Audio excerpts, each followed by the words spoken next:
Delhi Chief Minister Arvind Kejriwal speaking at the moment. इसमें से लगभग 12,000 लोग ठीक होकर घर जा चुके हैं। 18,000 लोग अभी एक्टिव केस हैं जिनको अभी भी बीमारी है। 900 के करीब लोगों की डेथ हो चुकी है। जो 18,000 लोग एक्टिव केसेस हैं, इनमें 15,000 होम आइसोलेशन में अपना इलाज करा रहे हैं। कल एसडीएमए की मीटिंग थी, स्टेट डिजास्टर मैनेजमेंट अथॉरिटी। उसमें मुझे भी जाना था, मैं नहीं जा पाया। मनीष सिसोदिया जी और अन्य मंत्रीगण गए थे। एलजी साहब ने इसकी अध्यक्षता की थी। वहां पे जो आंकड़े प्रस्तुत किए गए सरकार द्वारा, वो आंकड़े दिखाते हैं कि आने वाले समय में दिल्ली में कोरोना बहुत तेजी से फैलने वाला है। 15 जून को उम्मीद है कि 44,000 केस हो जाएंगे। जो आज 31,000 केस हैं, ऐसा अनुमान है कि 15 जून तक 44,000 केस हो जाएंगे। 30 जून तक 1 लाख केस हो जाएंगे। 15 जुलाई तक 2.25 लाख केस हो जाएंगे और 31 जुलाई तक लगभग 5,32,000 केस हो जाएंगे दिल्ली में टोटल। और इसको देखते हुए 15 जून तक हमें 6,681 बेड्स की जरूरत पड़ेगी। 30 जून तक 15,000 बेड्स की जरूरत पड़ेगी। 15 जुलाई तक 33,000 बेड्स की जरूरत पड़ेगी। 31 जुलाई तक 80,000 बेड्स की जरूरत पड़ेगी। तो चुनौती बहुत बड़ी है। इसमें सबसे पहले तो अपने को ये करना है कि अपने आप को, हमें सबको कोरोना से बचाना है। इसे अब जन आंदोलन बनाना है। 3 बातों को, हमें मास्क पहन के घर से निकलना है, हमें बार बार हाथ धोने हैं, सैनिटाइज करने हैं और सोशल डिस्टेंसिंग करनी है। अभी तक हम कहते थे कि हमें करना है, अब हमें ये भी करना है कि अगर कोई नहीं कर रहा तो उनसे हाथ जोड़ के विनती करनी है कि भाई साहब आप भी कर लीजिए। आपकी सेहत के लिए भी अच्छा है, दूसरों की सेहत के लिए भी अच्छा है। क्योंकि अगर कोई और नहीं कर रहा तो उसकी वजह से दूसरों को फैल सकता है, उसकी वजह से कोरोना दूसरों को हो सकता है। तो इसे अब जन आंदोलन अपने को बनाना है, सबको खुद भी करना है और दूसरों से भी करवाना है। जैसे ऑड इवन में हमने जन आंदोलन किया था ना, ऑड इवन में हम भी करते थे और अगर कोई फॉलो नहीं कर रहा तो गाड़ी रोक के शीशा नीचे करके उसको कहते थे कि भाई साहब घर चले जाओ, आपका व्हीकल आज ऑड है या इवन है, ये ठीक नहीं है। ऐसे इसको भी अपने आप को जन आंदोलन बनाना है। अपने को अपने स्वास्थ्य के लिए ये ज़रूरी है। जितना इसको फॉलो करेंगे उतना चांसेस कम हैं कि आपको कोरोना होगा। दिल्ली की कैबिनेट ने निर्णय लिया था कि कोरोना के दौरान दिल्ली सरकार के अस्पतालों में दिल्ली में रहने वाले लोगों का इलाज हो। क्योंकि जैसे मैंने अभी आपके सामने बताया कि आने वाले समय में बेड्स की बहुत ज़रूरत पड़ेगी। सोमवार को केंद्र सरकार ने दिल्ली की कैबिनेट के उस निर्णय को पलट दिया और केंद्र सरकार ने, एलजी साहब ने आदेश जारी किया है कि दिल्ली के हर अस्पताल में सबका इलाज किया जाएगा। मैं देख रहा था टीवी पे, कुछ लोग कह रहे थे कि केंद्र सरकार दिल्ली की कैबिनेट के फैसले को पलट नहीं सकती। एलजी साहब के पास दिल्ली के फैसले को, दिल्ली में चुनी हुई सरकार है, अभी कुछ महीने पहले चुनाव हुए थे जिसमें 62 सीट आई थी।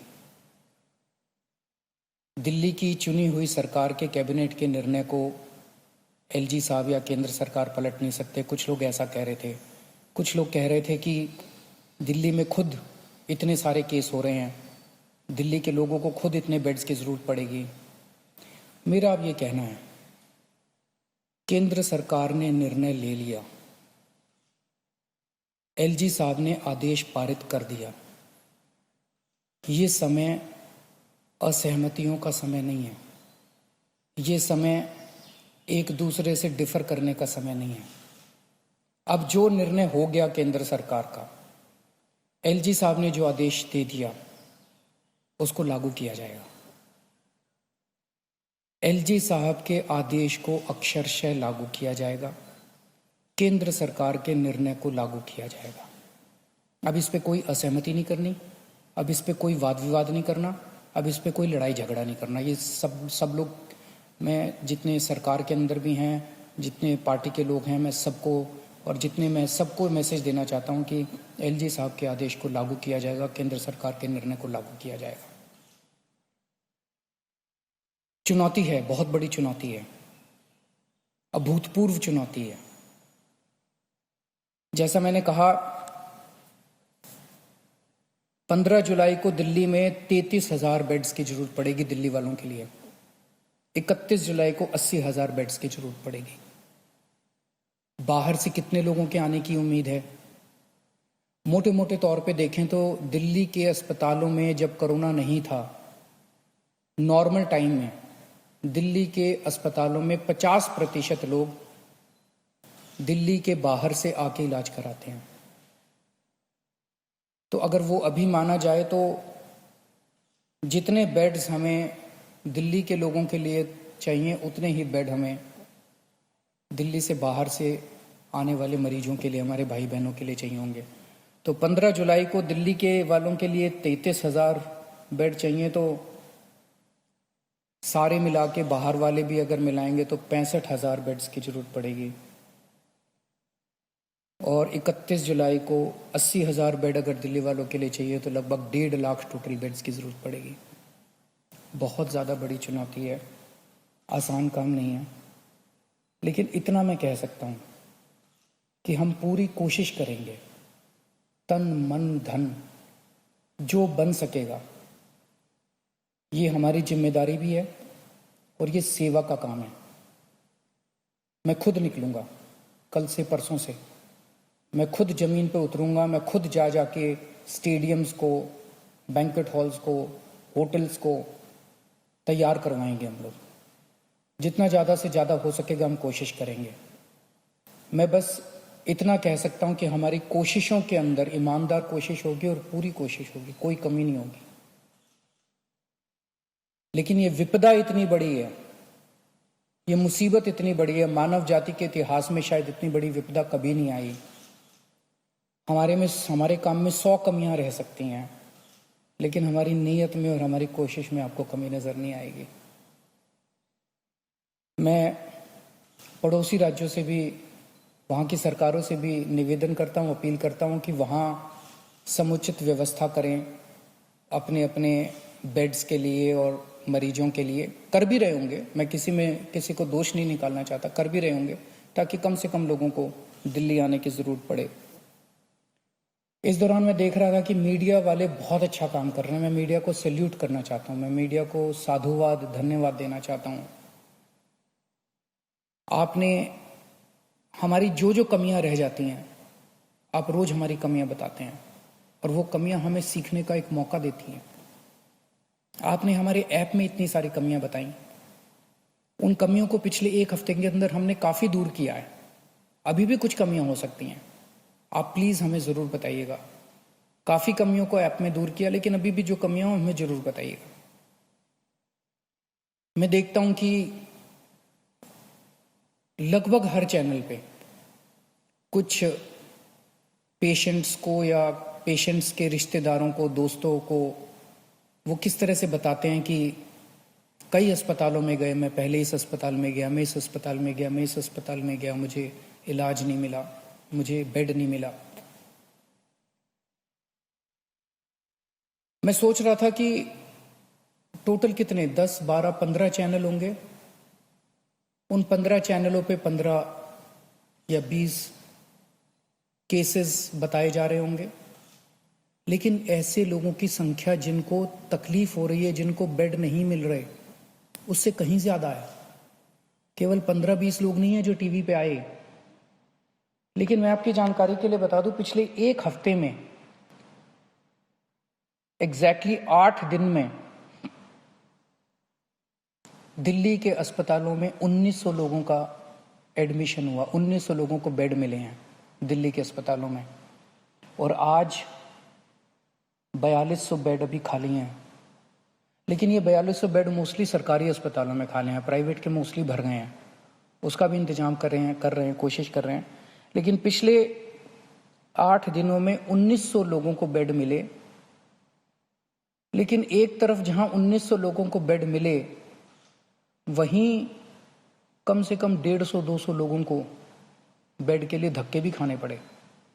तो जब टीवी चैनलों के ऊपर एक एक केस बताया जाता है, मेरी टीम एक एक केस पे गौर करती है और हम उससे सीखने की कोशिश करते हैं। एक तरफ हम कोशिश करते हैं कि उस व्यक्ति को हम उसकी विपदा दूर कर सकें, और दूसरी तरफ उसे तकलीफ क्यों हुई, हमारे सिस्टम में कहाँ कमी थी, उस कमी को सीख के उस सिस्टम की कमी को हम दूर करने की कोशिश करते हैं, ताकि आने वाले और किसी को तकलीफ ना हो। लेकिन फिर भी हम परफेक्ट नहीं हैं, सब कुछ ठीक नहीं है, अभी बहुत सारी कमियां हैं हमारे सिस्टम में, और सब कुछ लेकिन खराब भी नहीं है। काफी कुछ काम हुआ भी है, हमारे डॉक्टर्स लगे हुए हैं, हमारे नर्सेस लगे हुए हैं, सरकारी ऑफिसर्स लगे हुए हैं, पुलिस वाले लगे हुए हैं, सब लोग बहुत काम कर रहे हैं। लेकिन अभी भी बहुत सारी चीजें ठीक करनी है। मेरी मीडिया के साथियों से निवेदन है कि इसी तरह से आप हमें अपने चैनल पे तो दिखाते ही हैं, लेकिन अगर चैनल के अलावा भी कहीं कोई आप कोई स्टोरी ना दिखा पाए, कहीं कोई कमी नजर आए, तो फोन कर देना, उसको हम ठीक कराने की कोशिश करेंगे। और सबसे जरूरी बात, ये समय आपस में लड़ने का नहीं है, ये समय राजनीति का नहीं है। मैं देखता हूं आपस में ये पार्टियां सारी लड़ रही हैं, बीजेपी वाले आम आदमी पार्टी से लड़ रहे हैं, आम आदमी पार्टी वाले कांग्रेस से लड़ रहे हैं, कांग्रेस वाले बीजेपी से लड़ रहे हैं, वो उससे लड़ रहा है, वो उससे लड़ रहा है। अगर हम सारे आपस में लड़ते रहे तो कोरोना जीत जाएगा। और जो एक आम आदमी बैठ के टीवी चैनल देखता है, वो सोचता है यार ये क्या पार्टियां हैं, आपस में लड़ रही हैं, मेरी किसी को परवाह नहीं है। हमें आपस में नहीं लड़ना, हमें इस टाइम एकजुट होना है, हमें एक देश बनना है। जब तक सारे मिलके नहीं लड़ेंगे, बीजेपी, कांग्रेस, आम आदमी पार्टी, ये पार्टी, वो पार्टी, डॉक्टर्स, नर्सेस, पुलिस, सारी संस्थाएं, समाजसेवी संस्थाएं, धार्मिक संस्थाएं, जब तक सारा देश मिलके एक साथ नहीं लड़ेगा, तब तक हम कोरोना को नहीं जिता पाएंगे। आप सोच भी नहीं सकते कितनी बड़ी विपदा है ये। आपस में नहीं लड़ना, सारी सरकारों को मिलके, सारी संस्थाओं को मिलके, सारी पार्टियों को मिलके हमें एकजुट होके कोरोना को हराना है। अगर हम आपस में लड़े, कोरोना जीत जाएगा, और अगर हम एकजुट हो गए, हम कोरोना को हरा लेंगे। शुक्रिया।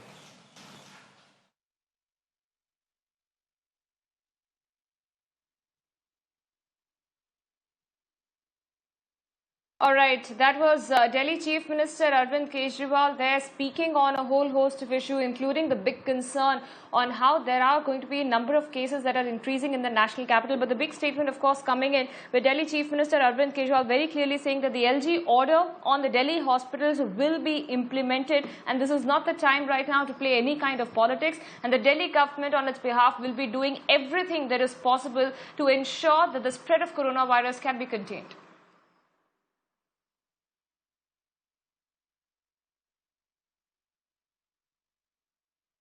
All right, so those are the big updates that are coming in. A lot of issues that the Delhi Chief Minister Arvind Kejriwal has raised, which also includes saying that the current situation right now is that the Delhi has 31,000 total cases, of which 12,000 have recovered. However, 18,000 active cases still remain.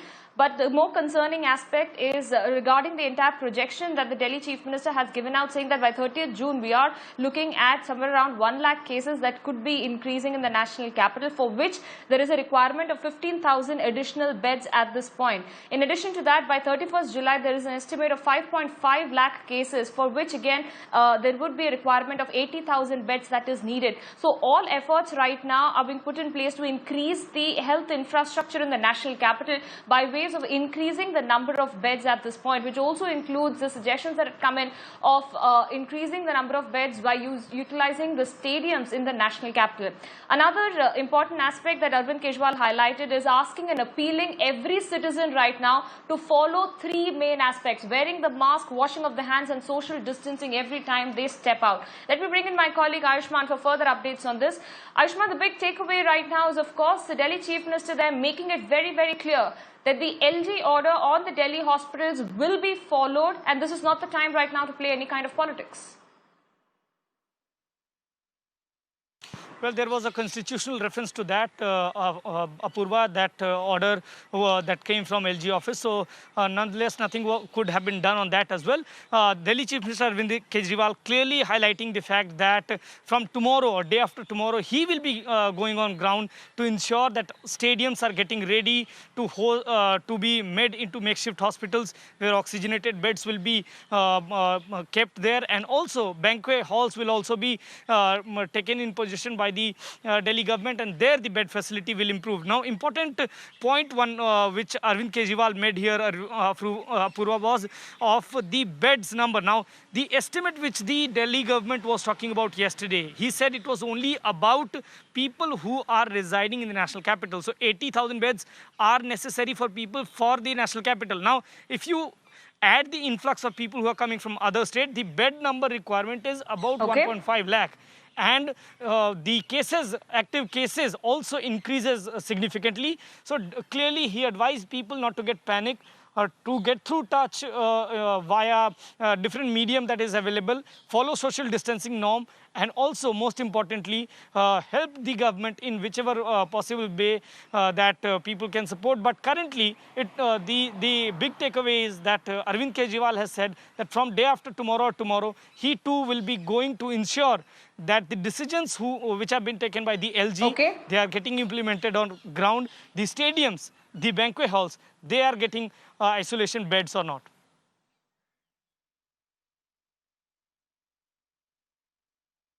All right, Ayushman, many thanks for joining us and bringing us all those updates.